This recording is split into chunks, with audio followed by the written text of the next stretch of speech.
Assalamualaikum warahmatullahi wabarakatuh. Kita berjumpa lagi bersama Lipasa SPSD. Pada kali ini saya akan membicarakan atau membawa judul yaitu manusia yang miskin di dunia dan miskin di akhirat. Banyak manusia yang gagal dalam menjalani kehidupan dunia ini karena mereka tidak mempunyai pegangan atau sandaran untuk apa mereka diciptakan. Kita sebagai manusia, makhluk yang paling sempurna di antara para makhluk yang ada di muka bumi ini, baik itu makhluk yang ada di dunia, di langit maupun makhluk yang kasat mata atau makhluk gaib. Allah Subhanahu wa Ta'ala menciptakan manusia dan jin ke dunia ini hanyalah untuk beribadah. Sedangkan dunia ini hanyalah pelengkap untuk kebutuhan hidup selama manusia di dunia dan selama manusia mau beribadah kepadanya, yaitu kepada Allah Subhanahu wa Ta'ala. Jadi, dengan kata lain, Allah tidak menyuruh manusia untuk hidup bersenang-senang, menumpuk-numpuk harta sebanyak-banyaknya, meraih jabatan setinggi-tingginya karena harta, tahta, wanita, dan wisata hanyalah perhiasan semu, yaitu perhiasan yang menjadi penipu belaka, atau perhiasan tidak kekal atau perhiasan tidak abadi.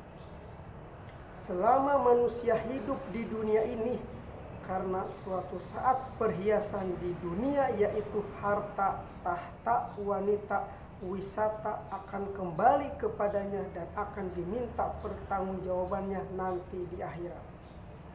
Kehidupan dunia adalah kehidupan yang semu atau kehidupan tidak abadi.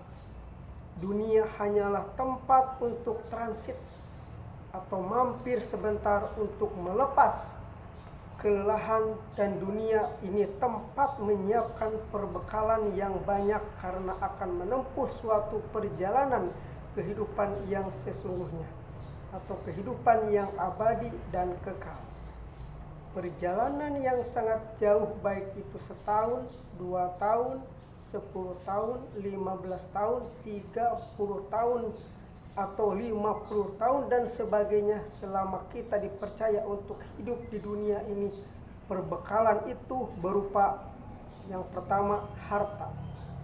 Harta yang banyak disedekahkan untuk kebaikan umat manusia, seperti pembangunan masjid, sekolah, pesantren, rumah sakit, jalan-jalan, menyantuni yatim piatu, fakir miskin, panti-panti jompo, memberi bantuan kepada orang-orang yang sedang mencari ilmu Allah Subhanahu wa Ta'ala, seperti di sekolah-sekolah agama, para santri di pondok pesantren, dan para mahasiswa di berbagai universitas. Yang kedua, ilmu yang banyak diamalkan dan diajarkan untuk kebaikan umat manusia, baik secara formal, yaitu mengajarkan ilmu di tempat-tempat sekolah, di universitas atau di tempat-tempat kursus, maupun secara non formal, yaitu mengajarkan dan mengamalkan ilmu di tempat-tempat pengajian, majelis taklim, atau di tempat para santri, yaitu di pondok pesantren. Yang ketiga, akhlak atau perbuatan, yaitu perbuatan kita sehari-hari dalam pergaulan sesama manusia, baik dengan keluarga di rumah, dengan tetangga, dengan masyarakat maupun negara, seperti saling membantu, saling tolong-menolong, saling menghargai, saling menghormati, saling tukar pikiran, dan saling menghargai pendapat orang lain, dan saling mendamaikan apabila terjadi ada kesalahpahaman, permusuhan, pertikaian, maupun pertengkaran antar kelompok atau antar bangsa dan antar negara.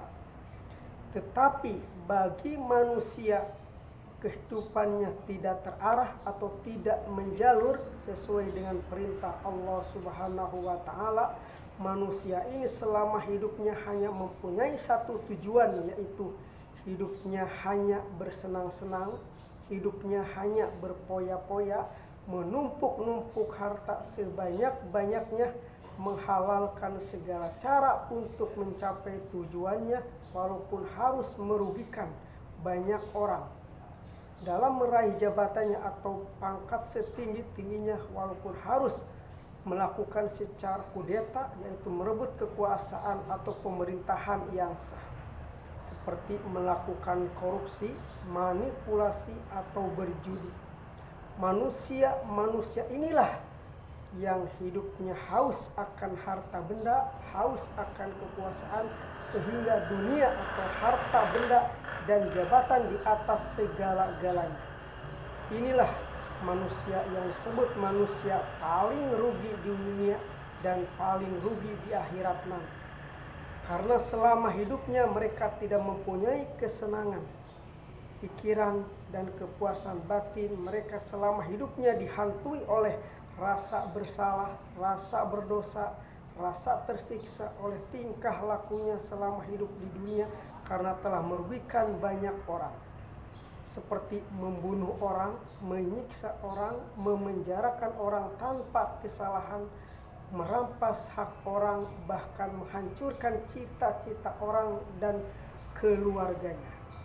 Yuk kita perbaiki diri ini dengan memperbanyak amal sedekah, yaitu berbakti dan mengabdi kepada Allah Subhanahu wa Ta'ala dengan memperbanyak amal soleh, berbakti dan berbuat baik kepada kedua orang tua, saling memaafkan dan saling membebaskan atas dosa-dosa kita yang telah dilakukan atau telah merugikan orang lain kepada sesama manusia, saling menyambungkan tali silaturahmi yang sudah putus akibat perbuatan kita yang salah dan telah merugikan banyak orang, mengembalikan hak orang yang pernah kita rampas, baik itu berupa harta benda seperti uang, tanah, jabatan, aset-aset berharga, dan kepercayaan orang lain dengan penuh keikhlasan dan bertaubat, yaitu tidak akan mengulanginya lagi.